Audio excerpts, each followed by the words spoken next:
Hi, thank you all for joining us for our final Fueling the Conversation episode of Season 1. Today, we're going to be discussing the impact of decarbonisation on the fuel, retail and convenience industry and what this means for 2024. I think we can all agree 2023 was an incredibly interesting year for clean energy globally. However, there have been a number of reports stating current national plans fall short of what is required to meet the required targets. Lise-Lotte, do you feel that these reports are accurate? Well, I think it's difficult to say because the targets are very aggressive. And I think, as we all know, it takes a lot of time to make a transition like this. So whether the targets are falling short or not, I think that we have seen a lot of really great progress having been made here in several regions around the world. But there's certainly a lot left to do. And I think speed will really be of the essence here if we are going to meet these various national plans. So I think that we'll see a lot of markets speeding up here as we move forward, and especially when it comes to getting all of the required infrastructure in place. And for 2024, do you think Europe is on track to reach the global decarbonisation goals by 2030, 2035 as has been set? David, we'll come to you first on this question. Yeah, sure. So this is the European emission targets, the famous Green Deal, it's called, or the Alternative Fuels Infrastructure Directive, which is really often referred to in the e-mobility industry, at least. So for Europe, as part of the global decarbonization, this is the 55% reduction by 2030. So this will actually bring us down to emission levels similar to 1990. So for each state within the European Union, these are legally binding climate targets. What's interesting for DFS, so these targets are across different industry segments, but what's particularly interesting for DFS is, of course, the transport sector, because that's what we focus on, especially as part of the Clean Energies team, which we all operate within. We really focus on EV charging, hydrogen and gas dispensers. So within this Green Deal are specific targets, so especially for EV, where I'm responsible. This means every 60 kilometers, on every 60 kilometers of highways across Europe, the 1010 corridor, this means there needs to be EV charging infrastructure in place. So right now, are we on track to meet that target in terms of the transport sector? Then no, we're quite behind. Although if you see what's in the forecast in terms of projects to be deployed in different countries, this major ramp up is still going to happen within the next couple of years. We do see certain countries within Europe, the Nordic countries, Netherlands, kind of Germany, France, they are very close to the targets. But when you spread more Eastern and Southern Europe, they're really quite far behind the targets. So I think in general, on average in Europe, we're behind the targets, with certain countries a little bit ahead. But with what we see coming in the next couple of years, most states within the European Union are still claiming to be on track by 2030. So for us, as DFS, we're still in that good position right now because we're ramping up to be prepared for this big spike in demand that's definitely coming in clean energy topics. Clean energy products in the next couple of years. Yeah. No, understandably. And 2024, I can imagine, will play a really big part in that. Simon, is there anything that you would like to add to what David had said? Yes, I can confirm what David said. And I would like to add, that I don't think this is a linear development. The important thing is that the urgency is here. The nations, the European Union, and I think even the public, so the people at home, they recognized, okay, now we really have to move. We have to do something. We have to investigate alternatives. We have to prepare different technologies. And I think that's the important step, the first step, let's say. And everyone noticed this is not something you can change tomorrow. I believe there's very good progress, what is being built up now. So there are strategies being defined in detail and so on.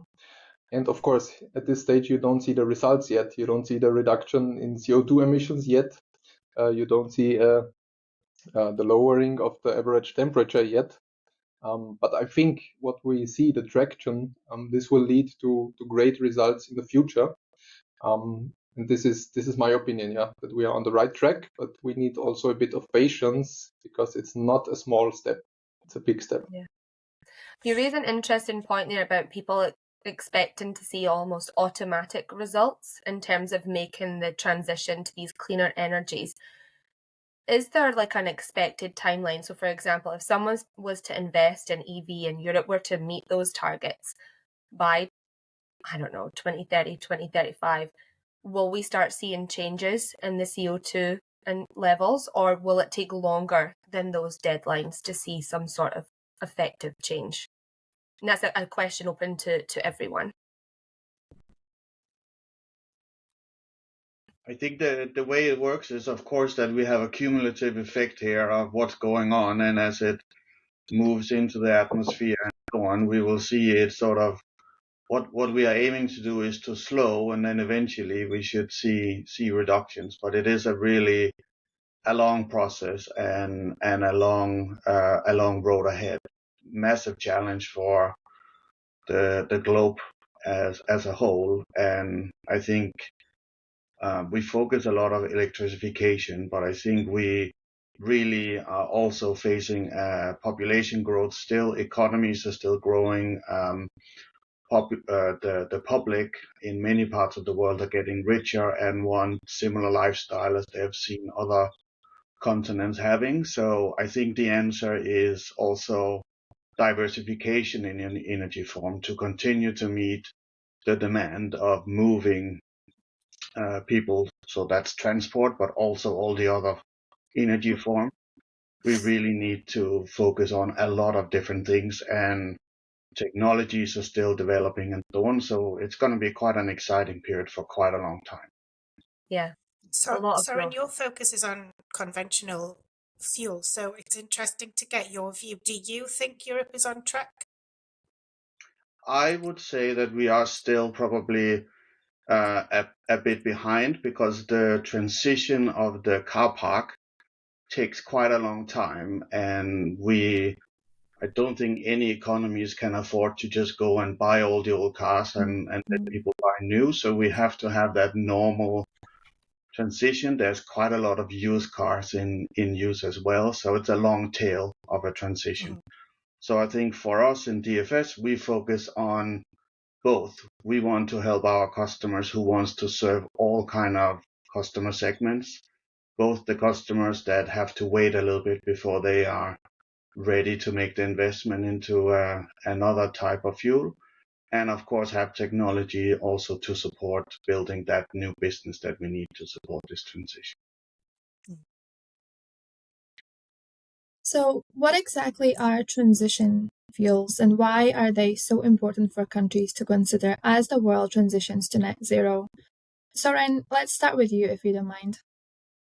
So I think again, transition is just a practical way of trying to solve a really big question. So because we cannot just convert the car park of private cars and as well as heavy duty and buses and so forth, to slow down the number of fossil fuels we use different kind of fuels. We use a higher level of ethanol blends or bio blends and so on, which means we have less of the sort of traditional fuels, and therefore we slow down the emissions.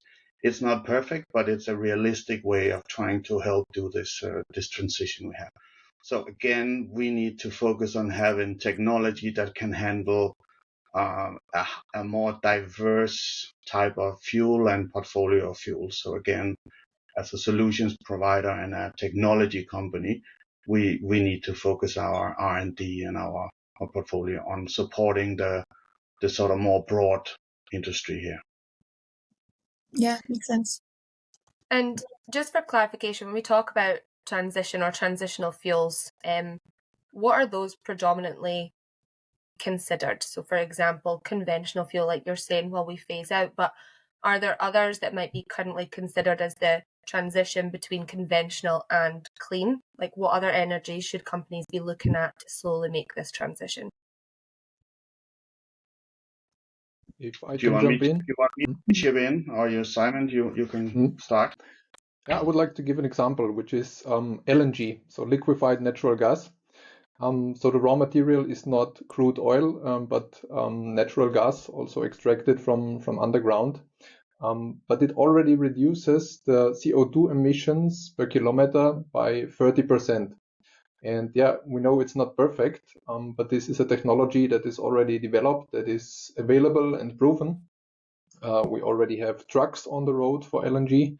We have we have stations built for LNG. Now, for example, Germany is very strong in this. And yeah, again, it's not zero emissions, but it's a good step already because we reduce 1,000 tons of CO2 that we would blow into the air. Yeah. And I think that's a good example of a transition fuel. Yeah.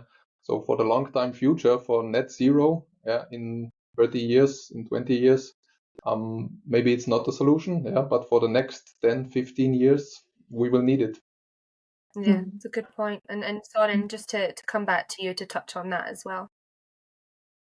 Yeah, so it's back to my comment on diversification. There's not one solution that will fit all. We will simply not have enough resources to make everything electrical or something. So we need a number of different fuels. So LNG is a very established. We have lots of exciting stuff going on in hydrogen, which is another fuel. And again, it's clean if the source comes from the right place, but we also have, you could always say other types of hydrogen in, gray and blue, and there's many colors that's being considered. And all of that is sort of, you could argue, an element of transition. The other is that we have methanol, we have ethanol, we have a lot of sort of things going on that people are trying and testing and finding different applications for. And it's all part of this, diversification and transition in my mind, that we need to hit the sort of total energy demand as well as moving in the right direction. Yeah, of I think, course. Soren, you talked about before that how long it takes to transform a car fleet.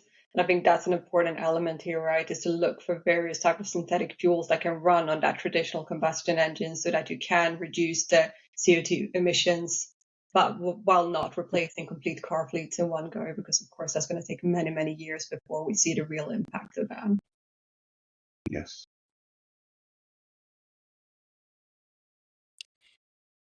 David and Simon, earlier on in the conversation, you touched on specific regions that are leading the way when it comes to clean fuel adoption as we're heading into 2024. I'd like to just delve a bit deeper and be specific. In your view, specifically which countries are leading the way, would you say? I would like to split here because we have different responsibilities, but I think David can comment on EV best. Yeah, for EV, EV is always a bit interesting because there's sort of two sides. There's the EV charging infrastructure where certain countries lead, and then there's, of course, the EV sales themselves. So it's always the chicken and the egg question. But in the EV industry, it's pretty clear the infrastructure needs to come first, undoubtedly, because it will affect the sale of EVs if there's no charging infrastructure. Specific country is always interesting to look at, of course, is Norway. Famously, I think they're at 90% of new vehicle registrations today are EV. It's kind of almost a pilot country for the world to see what impact this is actually going to have. Is this working? Will infrastructure be sufficient? Will home charging? Will the grids be able to cope and manage, and so on? So even though Norway is a bit of a special case, we see that it's functioning. The grid can manage. People become used to charging vehicles. It's not even really a topic. Range anxiety is not even such a big topic anymore to the EV drivers. So it's really interesting to follow Norway. And I think as they do slowly phase out the incentives, the demand for EVs overtakes anyway. That market demand is there. That also has to be there because incentives at a certain point have to stop, and then the market has to run its course. So really interesting to follow Norway, and also like countries like the Netherlands are really interesting Netherlands has more EV chargers in public than Germany, and it's a fraction of the size of the country. I think Germany will very soon surpass the Netherlands, but still, it just shows the differences in certain countries and the government incentives, but also kind of the market demand. People also want to have to drive and have the financial resources as well to buy an EV. But those countries are clearly leading the Nordics. Sweden as well is catching up a lot, but Germany and France will obviously surpass bigger countries, bigger incentives. But without a doubt, Norway and the Netherlands, in terms of infrastructure, EV sales, and so on, have been forerunners for the past few years. And the more and more EVs you see on the road, it just becomes a normal part of life. Kind of all these barriers to EV, both publicly and infrastructure-wise, they're just surpassed, and then it just allows the expansion of the infrastructure and EV sales across the rest of Europe. So we can come back to the 2030 or 2035 target, where these targets will be, they are very much achievable, especially when you see it in those forerunner countries. And if we look at the leaders in hydrogen, I must definitely point out Germany as a role model here, because they have the most dense network of hydrogen stations. It's around 100 active hydrogen stations at the moment. And that means really the network is dense enough for a hydrogen truck to cross from north to south, from east to west, making it very attractive. Number two, I believe, in my opinion, is France. So also progressing very quickly. Strategies is a different topic. So also huge investments and strategies are in place by other countries. So that's also interesting to see. But based on the installed base, it's definitely Germany the leader. What I want to add here, it should not be a competition in my view, because the importance is that at the end we want to cross Europe with a hydrogen truck, or even further. But for this, we need really. There was a talk that I like a lot, where they say we need to start building valleys. So of course you need a hydrogen station at one point, and you need the next one 150, 200 kilometers away, that it makes sense for the truck drivers. And with this, you grow around a circle, let's say, and it grows bigger, and then you have a valley, and you have the next valley over there. And at the end, the valleys should be so big that they connect, and then the truck has the full range over the whole network. And this is how we want to conquer Europe with hydrogen. And I think it's a very interesting approach, because as soon as you have one station and the next circle around, you already extend the reach in a nice way. And at the end, it will be a dense network across the countries. It's an interesting way to look at it. And then just Lise-Lotte, coming to you for your opinion, do you see kind of synergies between the energies within different countries and with different sort of government legislations and stuff? Like Simon was saying, eventually we want to connect the countries so we can do travel from one side of Europe to the other, regardless of the energy. Are we, in your opinion, seeing those partnerships start to emerge, or will we start seeing them throughout 2024 and the future? We see them in some areas. So I think, if we go back and look at fuel types like CNG, for example, the big drive for CNG was building corridors across Europe. And of course, those were European initiatives to do that, to make sure that you could drive from one part of Europe across to the other. So corridors across the, let's say, the region. And I know the same types of incentives are being discussed both for hydrogen and for LNG. So there are initiatives like that in place. But it always comes down to, let's say, the national interest and national incentives as well to play a part in getting that built up. So I think it varies a little bit on the clean energy type. It varies a little bit on, let's say, the location and how important various sort of transportation routes are. When it comes to EV, I think you'll see, again, of course, there's European incentives, but it comes down very much to national level in terms of bringing this out, which is why we see, as David said, you'll see various countries being at a different level in their development, just simply because of these sort of national initiatives and how quickly each market is ready to move. Yeah, no, agree. It's a very good point. And then Soren, I'll come to you next.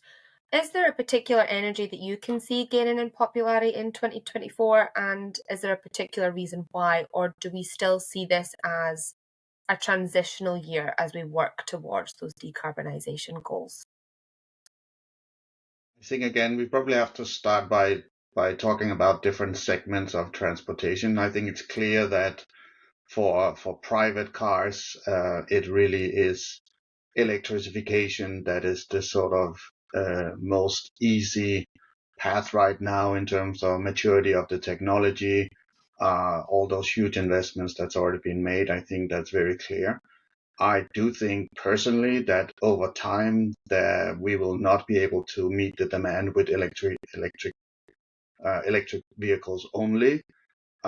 So I think we will see emerging of other technologies, but that's a personal view. That's as I say, there's lots of investments and trials going on with different things. But I think it's clear that if you ask for 2024, we're going to see a lot more electrification still to come. For other types of transportation, so we have long haul that Simon was talking about, but you have also in between all those vans and buses and so on and so on. And again, here you see different countries using different approaches, and sometimes depending on where they're coming from, they might have a natural benefit of going with one over the other because of the current infrastructure or natural resources they have available and so on and so forth. So I think the word is still diversification more than it's one winner takes it all. Yeah. Diversification and decarbonisation are kind of keywords for this year. To deliver maybe we could say diversification to deliver decarbonization. Yeah. Yeah, great. And then, David, do you have anything to add to that? Because obviously EV is your remit. Yeah, I think EV is not just about EV chargers or electric vehicles themselves. There's a further supply chain, in terms of energy manufacturing. And we see a lot of solar being deployed, both privately. I'm living in Germany, and the amount of incentives you get is incredible for solar on your roof. So there's huge amounts of deployment for personal solar, but that's also slowly going across to Europe. So that, of course, will producing energy on your roof, with giving you the ability to drive your car. That's pretty exciting for everyone.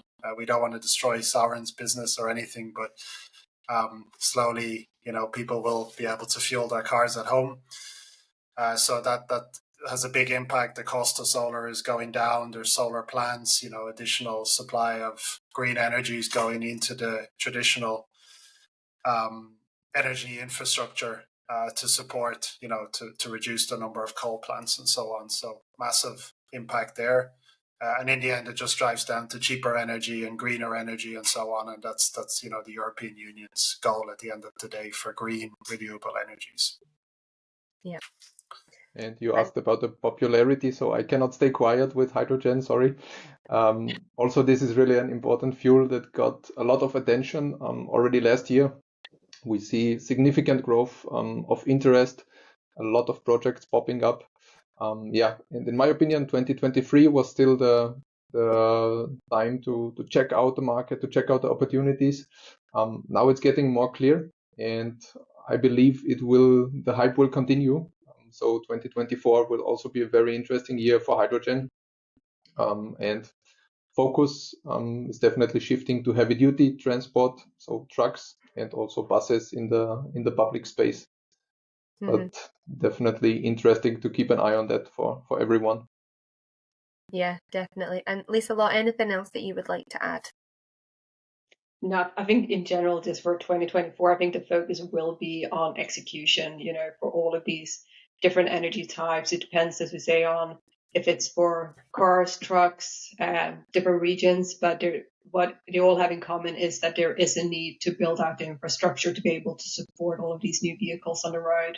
And I think we're going to see that sort of investment into those areas speeding up throughout 2024. A lot of markets are already making heavy investments, but I think we'll see more and more markets catching on and following that to make sure that we can meet all of these plans that are in place to reduce carbonization.